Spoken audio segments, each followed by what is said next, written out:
What's up, do-it-yourselfers? Thanks for tuning in to Small Engine Repair Channel, where our main goal is to make sure you know that you have the ability to fix or repair whatever you want to take on. What's up?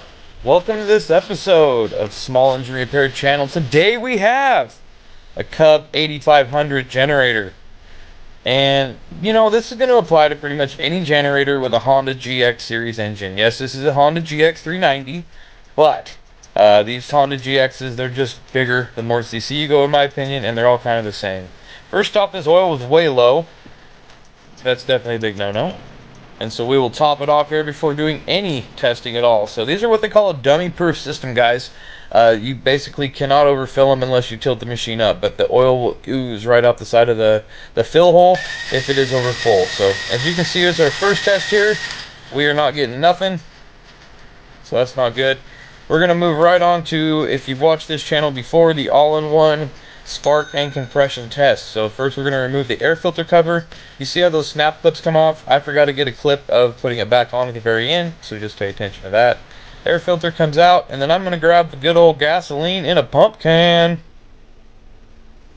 and we are going to just shoot a little fuel right down the barrel. And once again, guys, if you shoot fuel down a carb and then you pull the starter or hit the start button, which I'm about to do, and it cracks off, you instantly know you have compression and you have spark. Is it optimal compression? We don't know, but we know it has enough to run the machine.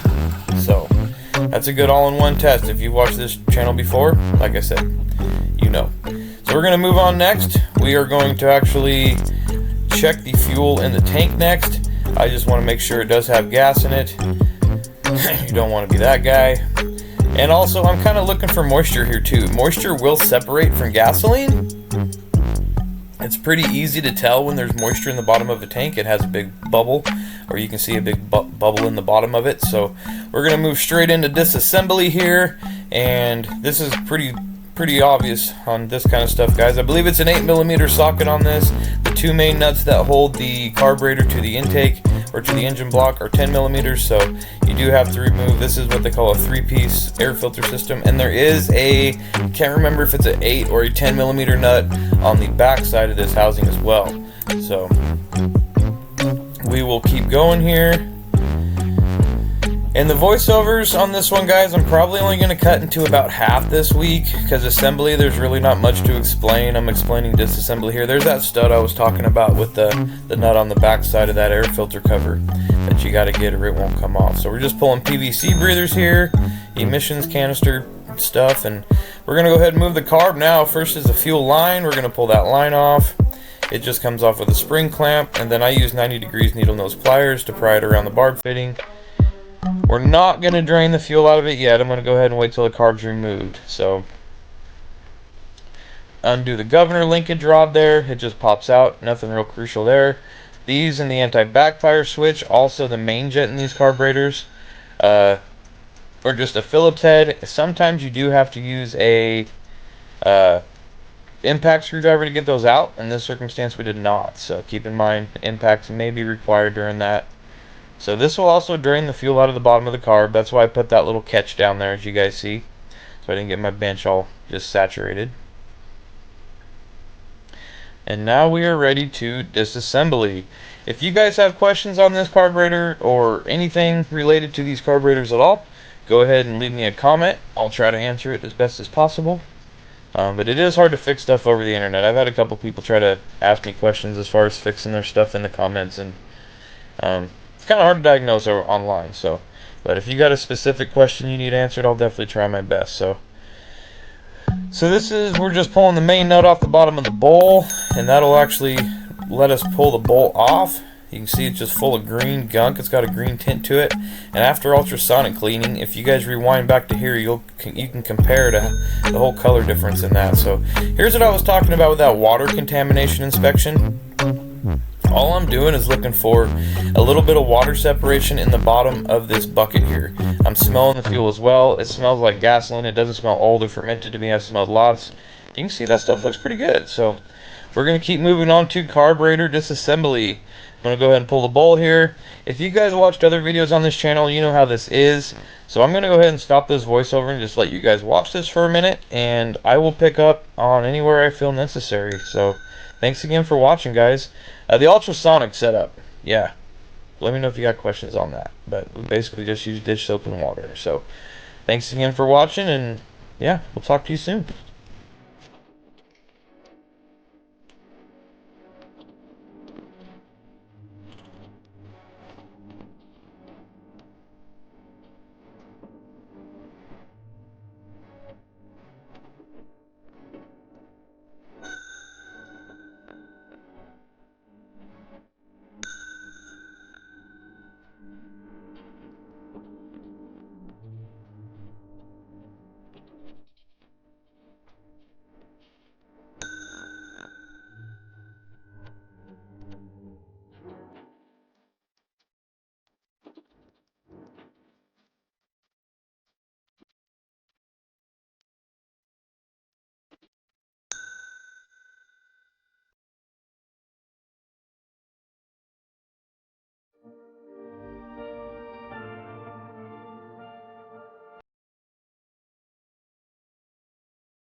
Alright guys, as you can see here, this thing has a non-removable air circuit jet, which I hate.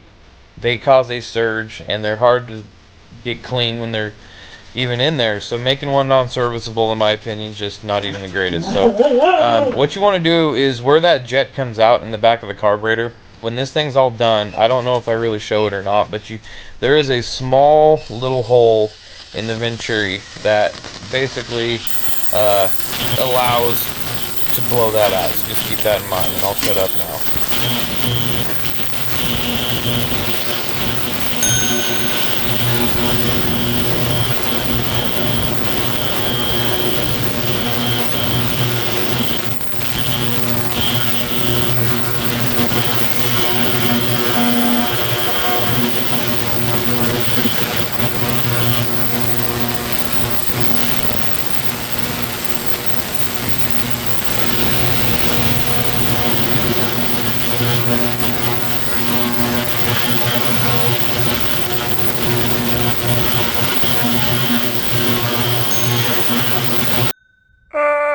Good morning, small engine repair people and do-it-yourselfers.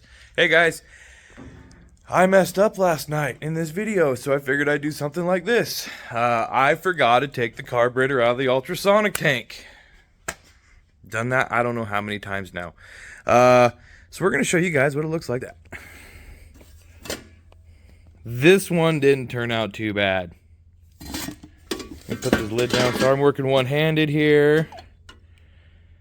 So I've came in the next morning after doing this a few times. Anyways, and it's Caribbean in there. So all we're going to do here is I'm just going to fire it back up. Turn the heat on. We're at like 46. 54 minutes. 55 minutes. Yeah. Put the lid on and just got to listen to it. No big deal. We'll see you guys in just a minute to put the carburetor back together. Thanks for watching. Alright. Ultrasonic's done. Let's get this stuff out. You can see it's kind of foggy. Not bad. Let's not get this other dude's work order messed up.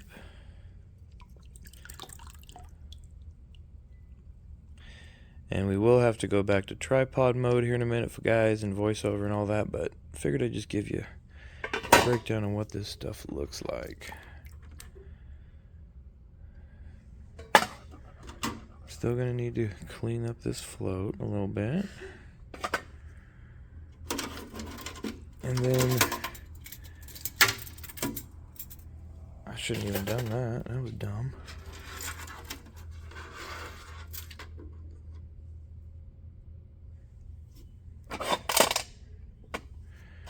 Alright, so we got some more stuff in there. If yours, guys, run into where your ultrasonics super hot, sometimes you can gold dredge these things out of there by just slowly draining your water without dumping it out completely.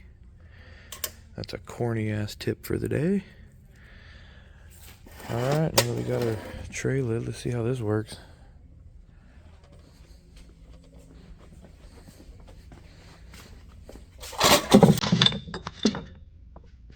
Alright, y'all. Thanks for watching.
Well, there it is, guys. If your generator's been sitting all season and you haven't started it, here's probably why it won't start. Now, hopefully you can fix it. If you found value in this video, hopefully not from these weird old pictures, please don't forget to like and subscribe.